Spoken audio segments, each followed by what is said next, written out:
Hi, it's Lisa Elvin Staltari from Have Roots Will Travel. Glad to have you back. We are focusing our attention on Les Filles du Roi, the King's Daughters, and Les Filles Mariées. Today's episode is going to be about Les Filles du Roi, and episode number 309, if you can believe it. I'm just so amazed that we've come this far. Before we begin, let me show you ways that you can help support the channel. Subscribe, like, and notify. All of that helps my algorithms and all that good stuff. We've also got the memberships now from YouTube, the super thanks, and we also have, always, on my Have Roots Will Travel website that you might want to have a look at for further information about those. All the ones I have in the past and all of that. It's a really good resource for that. I've prepared a PDF for you all to be able to check if your lady has been done yet. There's a PayPal button on there, and you can decide to donate monthly, as many do, or you can also do a one-time only. So thank you to all of you who have done so thus far. Really appreciate your support. With that being said, let's get started and get to know our Filles du Roi of this episode. Today we're going to be looking at Les Filles du Roi, episode 309, Marie Chancy. And she comes to us from a viewer request. I did not have her in my files. So let's get to know our newest Filles du Roi. Marie was born in 1657 in Auxerre, France. Her parents were Gaspard Chancy and Etienne Trépy. Now, Auxerre is found in the Bourgogne-Franche-Comté region of France. You can see it right there in the middle left of your screen. And the département is Yonne. There are about 35,000 people that live there. It's been a significant center since ancient times, and it was originally a Roman settlement, later becoming an important medieval city known for trade, religious institutions, and vineyards. The Yonne River runs through the city, providing a lifeline for both commerce and transportation. Walking through Auxerre today, you'll see stunning examples of Gothic and Renaissance architecture that includes the Cathedral of Saint-Etienne, the Abbey of Saint-Germain, and picturesque half-timbered houses in the Old Town. But one site that no longer stands yet remains an essential part of the city's history is Notre-Dame-la-Dare, a lost abbey. Notre-Dame-la-Dare was built outside the city walls, which is how it got its name, La Dare, meaning outside. It was founded sometime between 653 and 683. Throughout the centuries, the abbey faced repeated destruction, and its most devastating moment came in 1790 during the French Revolution, when it was permanently destroyed. Although Notre-Dame-la-Dare no longer exists, its memory lives on in Auxerre. The Palais de Justice now stands where the abbey once did, and a nearby street, Rue Notre-Dame-la-Dare, keeps its name alive. And this is possibly where she was baptized. And you can see that I put pictures of the Beef Bourguignon. Apparently, Beef Bourguignon comes from this city, as does the Chablis winery as well, parts of the Chablis grapes. Remember, she was born in 1657, so she actually got on the very last ship, and the very last time that there was a Filles du Roi. She almost missed the boat. September 25th, 1673, L'Espérance, which means the wish or the hope. And she came with a dowry of about 200 pounds. Her father had passed away. Now, the groom that she would select and who selected her, his name was Michel Prézeau de Chambly, and he was born in 1649 in Rouen, France. His parents were Marie Prézeau and Marie Langlois. Now, Rouen is the capital of Normandy and has a rich history dating back to the founding by the Romans. In 843, it became the capital of the Duchy of Normandy under the Viking leader Roland. The city prospered as a commercial hub during the medieval period, and Joan of Arc was tried and burned alive in 1431 in this area. It played a prominent role in both English and French histories from the 11th to the 15th century. The Church of Saint Maclou in Rouen began in 1437 and replaced an earlier church.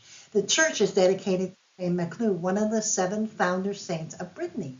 Today, Saint Maclou stands as a testament to Rouet's architectural heritage and attracts visitors from around the world. And it was from Rouet that the Statue of Liberty sailed in June of 1885. So on October 2nd, 1673, Michel and Marie were married at Quebec City. She was 16 and he was about 8 years older. So even though there was a little bit of an age gap, it wasn't tremendous. So I think that was definitely would have bonded them. The family would actually go from Quebec City to Lachine, and they would establish themselves there. Lachine's story begins in 1667 when the French explorer René Robert Cavalli, Sieur de la Salle, was granted land here. He had dreams of finding a passage to China, and although his journey didn't leave him there, his name left a mark. Lachine, meaning China, was given to the area initially as a joke by his peers, although there was also the Lachine Canal that had been done by Jacques Cartier as well. By the late 17th century, Lachine had become a critical part of the fur trade, with a fortified trading post known as Fort Roland. But life in New France was very dangerous, and on August 5th, 1689, Lachine was the site of a devastating attack, the Lachine Massacre, when 1,500 Mohawk warriors launched a surprise attack and on the settlement. Homes were burned, 24 settlers killed, and over 70 taken captive and never found again.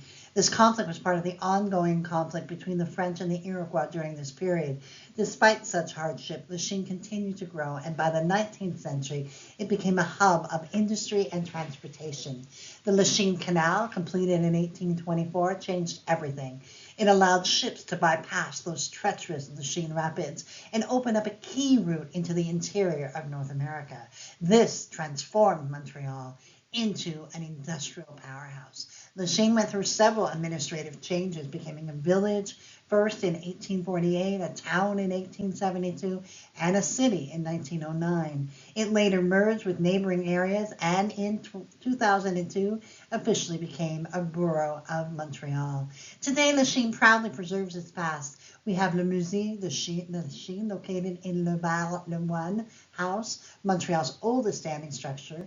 It offers a glimpse into its early Canadian colonial days. Lachine's story is one of resilience, of settlers who endured, traders who thrived, and a community that continues to honor its remarkable past. Definitely a spot you need to visit. They would go on to have 6 children. Pierre would pass away sometime before the 1681 census.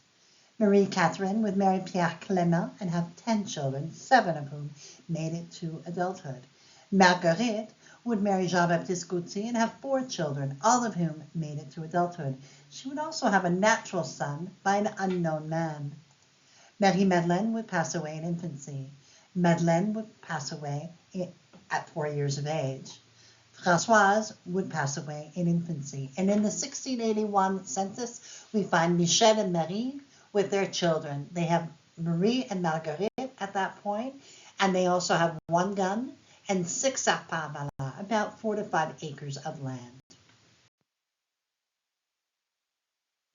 And so we bring up the Lachine Massacre in particular, again, because it did affect our fille de roi. She and her husband and one of her children were caught in this battle, and they would perish. It is a memorial to the victims of the Lachine Massacre, and I've been able to find they've been unfound. In other words, we don't know. We assume they perished. So we have Michel, we have Marie, and their daughter Madeleine also. All of them would have passed away during this time and never to be found again. So it is a very, very sad and tragic story. But thankfully, 2 of their daughters survived and had probably were, I haven't looked into it, but they probably were living in a different place and survived because of that. One of the greatest books I've ever read about the women of Ville-Marie is from Susan McNally, Years of 17th Century Montreal. Absolutely, you need to read it if you want to know more information about the female experience of living in New France. And I posted the link for you as well on Amazon. Sometimes in my research, I don't always know the ending of a story. I don't always look to see their end of the night. So I was going along merrily doing this particular research and doing the PowerPoint, and all of a sudden I realized just what had happened to them. So it took me by surprise as I was telling the story, as I was building the PowerPoint, and I was like, what? And so it's always extremely, extremely painful when I have to reveal that these individuals were presumably murdered in the Lachine massacre. There's quite a number of them, of course, that were Prézeau are descendants of, that were caught up in this horrible, horrible event. And all we can say is that Marie lived her life with courage, with dignity, and right to the end, she was with her husband. She had her child with her, who also perished. But thankfully, two of her descendants, children, managed to survive and made certain that her life and her legacy would carry on. So we absolutely are so grateful. I mean, truly bless her memory, and are so pained that she had to experience what she had in order for us, the descendants, to have to be able to be here. And I'm not a descendant, but I can just imagine if I were. So just amazingly thankful that she came and she had to endure what she had to endure so that we could carry on. So with that being said, thank you, Marie, and God bless you. And we also want to say thank you to my patrons and supporters and subscribers. You really are the wind beneath my wings. So thank you ever so much for all of your support throughout these many years. I really couldn't do it without you. So thank you so very, very much. And with that being said, we'll see you on episode 310 of Les Filles du Roi. Until then, au revoir.